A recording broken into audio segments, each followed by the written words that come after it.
the moral of this week's is watch out for the little green army men, because if they start moving about, you will be screwed. Hi, Shell. And all you other wonderful weirdos watching. So I'm doing another double whammy just because I feel like Grey Matter, there's not really much to talk about. So I also read Battleground as well. So with Grey Matter, we kind of have a few, again, like the issues with Stephen King's writing. I don't know if he actually stopped doing this in his recent work. There's once again, fat phobia in how he describes how this one person has become since being having an accident at work and not working now, and he's just like not looked after himself a little, and I don't like that. I really don't. Kind of reminds me of my mum about how she sometimes talks about people. It's ridiculous. But there's also some extra things in here, like, that really make you question Stephen King. Might really makes you want to shout at Stephen King, actually. Like, something to do with Irishman's underwear. Like, was that really necessary? I know this is coming from, like, the point of the POV. Like, I don't care for it. Even the audiobook narrator that I was listening to whilst reading this had issues and skipped that bit.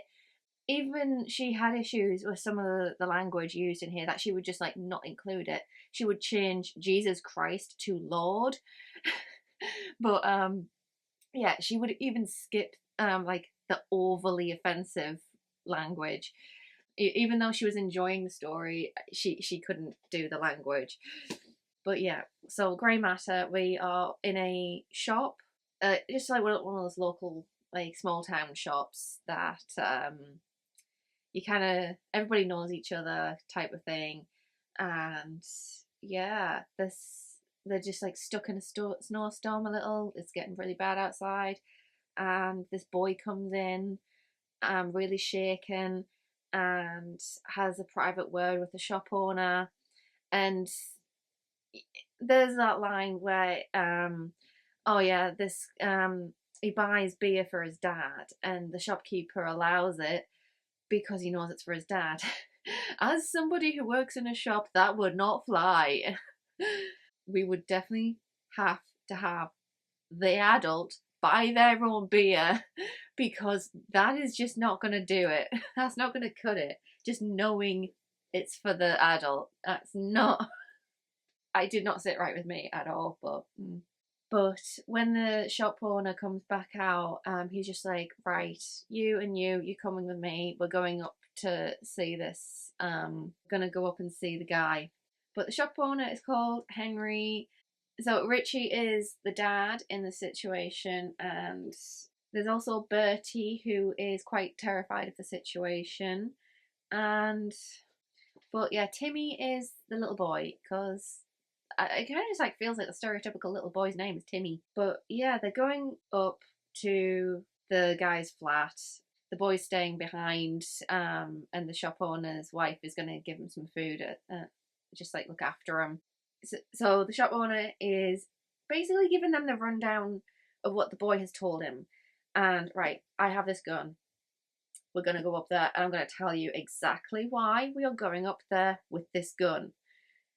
And so we go through the story of what the boy has said to has basically informed the shop owner what has happened over the past few months or so. And it's basically just been getting worse. His dad, after an accident at work, has just been doing nothing with himself, and so he's done nothing but drink beer since getting laid off, or not laid off, had an accident at work that meant he couldn't work or something. But he's basically just been vegetating since drinking this one rotten can of beer. Like, he even knew it was the worst tasting beer, because after one mouthful he was just like, oh, that's the rank. But he kept drinking it. He drank the whole thing, and the boy could tell just from the smell of the can that it was just rotten inside this beer can. And since then, his dad has gotten way worse. And way worse as in he's drawn all the curtains, started blacking out the place, like very light sensitivity with this man now. He's just he refuses any of the lights on. He's just, except he's watching TV. That's the only light source that has been allowed for a little bit. I don't. And then eventually the boy has to do his homework at a friend's house because even the light under the door is too much for his dad to cope with. So, yeah.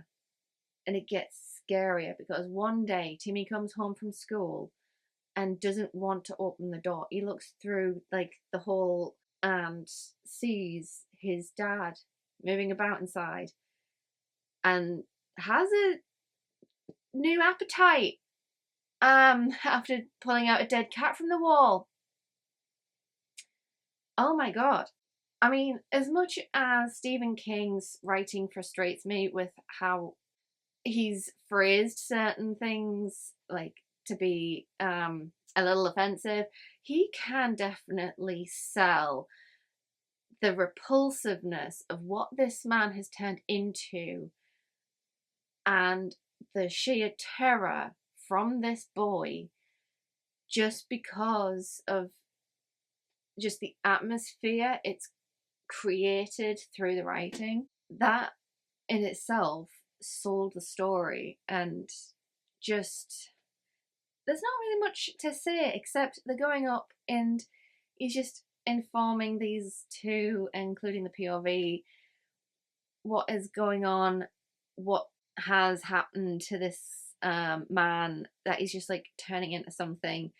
Only when we get there, there's a bit more to the story because as Henry has knocked on the door and the voice on the other side no longer sounds human, but Henry says, "It's not just cats anymore, is it?"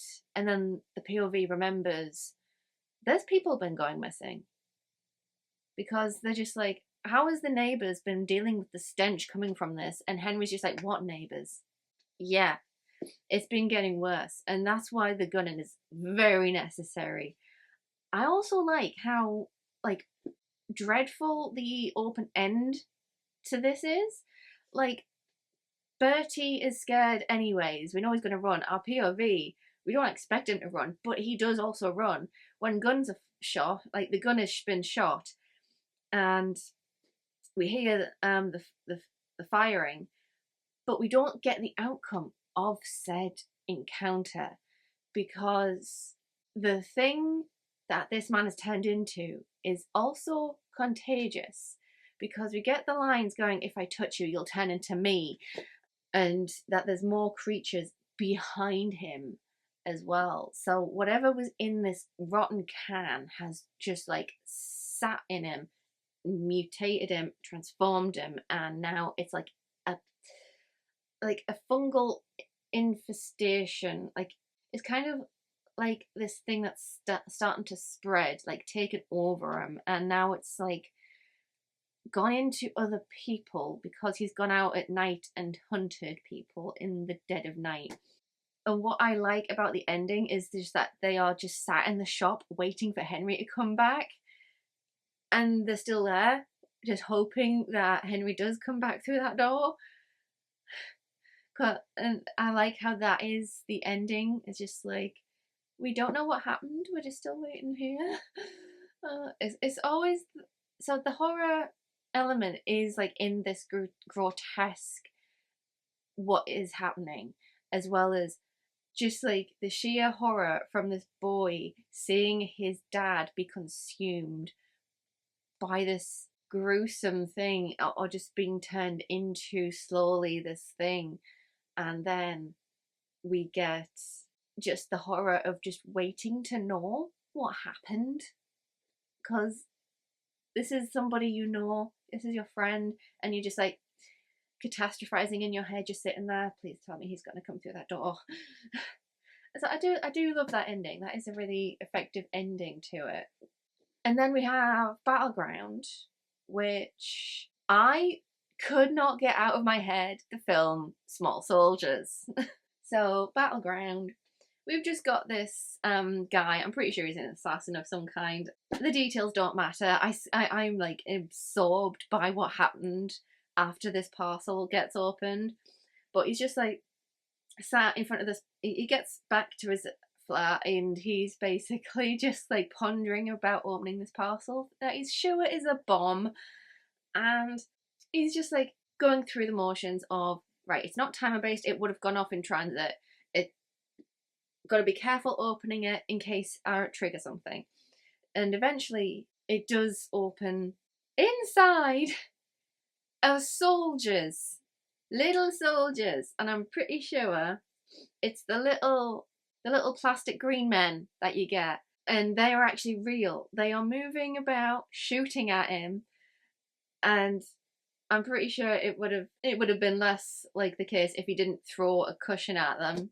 Yeah, they start shooting at him. There's helicopters that cut right into his hand when he like tries to swat them down. Because they're still blades.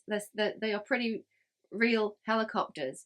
They're just tiny, and there's this tiny army coming for him, and he's just trying to maneuver around his flat, trying to get at them, get his own gun, fire at them, and it's so. This is not the horror one. This is the action one, and I really found myself getting gripped by the action scenes in this, and it's just so interesting. Just trying to go about an action scene where the enemy is small and just as small as a little green army man. It's really cool. And then he's just like, the instructions did not mention a rocket launcher. Why have they got a rocket launchers? And that comes back to play at the very, very end when, because he's literally trying to get around. He goes out of his bathroom window, tries to come around to like his balcony without falling off the side of the building, and tries to get the better of him just to get out of the door. But the final weapon at the end, you finally figure out what it is when a piece of paper just like floats down along with this like scrap of t-shirt, and it just lists the weapons, and at the very end it's just like, how the hell did they get their hands on a because it's just like a thermonuclear weapon, but also, hey kids, special in this Vietnam footlocker, kids, this is a kid's toy. What? Yeah, that would have been even worse if like this toy company is just rolling out like child killing weaponry that, yeah, just see some mess up in the toy factory where they accidentally put army chips in toys like they did in Small Soldiers. Or in this case, they probably just like did that for this one particular set and sent it to this assassin that they're trying to kill. I don't know. That we don't get any backstory or world building. It's just this one focused battle between this guy and this footlocker with all of these soldiers trying to like get him. It was very entertaining and I did enjoy it. It was really good and really cool. Just seeing how he was trying to like maneuver them. Oh, it was good. I did enjoy it. I didn't have much to say about it because it is just an action story, and it was pretty interesting. But yeah, that was. There's not much to say besides little soldiers coming for this guy who is trying to outdo them. Oh, but it is really, really cool because these soldiers are smart. The helicopters were like trying to get to eye level and shoot at his eyes. It's just the small like precision like details that is just like they are trying to get on top of each other, like outflank, outmaneuver, make sure that we end up winning this. And oh boy, because it is like a against a giant type situation, and it is quite. These things are very clever. Whew. So yeah, double whammy this week, just because I don't really have much to say. Stereotypical horror, but also it was pretty short and sweet and to the point. It also kind of Grey Matter did also remind me of mindless alcohol consumption, And if you don't think something tastes right, don't bloody drink it. But yeah, mindless alcohol consumption was what I was thinking of with the first story, because he is just sitting there vegetating, drinking nothing but beer. So yeah. And then the second one is don't open strange parcels that you think is a bomb. The second one is just like a really fun like action scene unfolding in somebody's flat because there's like all of this like chaos happening, and oh, I think it was a nice little thing because I'm not reading an action story right now, so I think it was like I definitely needed something action packed. So this is actually the last short story Saturday for a little while, just because I've got that Stephen King fatigue, but at the same time I've also got some other things planned that I've been planning for a little while now, and that's going to be for the next 3 weeks, and then I'll be back with Short Story Saturday. But I do have some really interesting topics coming up. I do have a book review coming as well. Stay tuned for that, and I might, to battle some of the Stephen King fatigue, start alternating King with another short story collection, just so I'm not like run down. But I did enjoy these 2 stories, you know, besides the offensive language in the first one. But yeah, it did, like, when it got past that bit, it did finally get to the good creepy stuff. But that is all for this week, and for the next 3 weeks you won't be seeing this book. Have a great weekend. Thanks for watching. Bye, Shell. And goodbye to all you other wonderful weirdos watching, and be careful of army men. But yeah, bye bye.